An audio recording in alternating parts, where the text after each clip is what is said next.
এবছর জাতিসংঘের সাধারণ পরিষদের অধিবেশনে যোগ দিচ্ছেন না ভারতের প্রধানমন্ত্রী নরেন্দ্র মোদী। এর বদলে ভারতের প্রতিনিধিত্ব করবেন দেশটির পররাষ্ট্রমন্ত্রী এস জয়শঙ্কর। আগামী 23 থেকে 29 সেপ্টেম্বর পর্যন্ত অধিবেশন সাধারণ বিতর্ক হবে।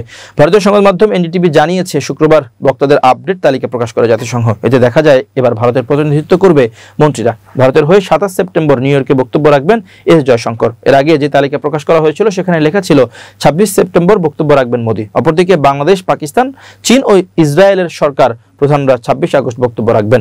চলতি বছরের ফেব্রুয়ারিতে যুক্তরাষ্ট্রে গিয়েছিলেন মোদী। সেবার মার্কিন প্রেসিডেন্ট ডোনাল্ড ট্রাম্পের সঙ্গে দ্বিপক্ষীয় বৈঠক করেন তিনি। তবে এর কয়েক মাস যেতে না যেতেই মোদীর সঙ্গে ট্রাম্পের সম্পর্কের অবনতি ঘটে। রাশিয়ার জ্বালানি কেনায় ক্ষুব্ধ হয়ে ভারতীয় পণ্যে 50% শুল্ক আরোপ করেন ট্রাম্প, যা দুই দেশের উষ্ণ সম্পর্কে ফাটল ধরায়। জাতিসংঘের সাধারণ পরিষদের বক্তাদের তালিকা অবশ্য সবসময় অস্থায়ী হয়, অর্থাৎ যে কোনো সময় এটি পরিবর্তন হওয়ার সম্ভাবনা থাকে। অধিবেশন শুরুর আগ পর্যন্ত এই তালিকায় অব্যাহতভাবে আপডেট হতে থাকবে। অধিবেশনের শুরুতে বক্তব্য রাখবেন ডোনাল্ড ট্রাম্প। তিনি উপস্থিত বিশ্ব নেতাদের উদ্দেশ্যে কথা বলবেন। এরপর বক্তব্য রাখার কথা আছে ব্রাজিলের প্রেসিডেন্টের।